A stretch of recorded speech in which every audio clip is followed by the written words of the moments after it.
సంస్కృతి మాదైతే తుపాకులు పెట్టి వసూళ్లు చేస్తున్న సంస్కృతి మీది. ఈ ఆడికేలు వస్తాయి ఇన్వెస్ట్మెంట్స్. అందుకే ఈరోజు రాష్ట్రంలో పెట్టుబడులు తగ్గిపోయినాయి. గత సంవత్సరంలో ఇండస్ట్రీ సంఖ్య తగ్గిపోయినటువంటి పరిస్థితి ఉంది ఈరోజు ఈ రాష్ట్రంలో. అంటే ఇంత దుర్మార్గంగా ఈరోజు మారిపోతూ ఉంది.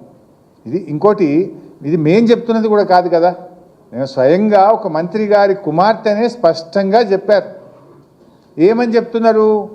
ముఖ్యమంత్రి గారి సన్నిహితులే తుపాకీ బట్టి బెదిరించారు, ముఖ్యమంత్రి గారు జపాన్ నుంచి ఫైలు ఆపించారు, ఒక మంత్రి గారు టెండర్లు వేయొద్దని మాకు హుకుం జారీ చేశారు,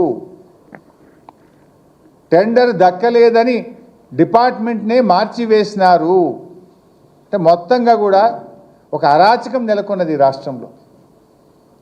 ఇలా ఇంత జరుగుతూ ఉంటే బీజేపీ కేంద్ర ప్రభుత్వం ఎందుకు మౌనంగా ఉందో మాకైతే అర్థమవుతలేదు. ఇప్పుడు ముఖ్యమంత్రి ఆయనే, హోంమంత్రిగా ఆయనే ఉన్నారు. మరి ఇక్కడ విచారణ జరిగే అవకాశం లేదు.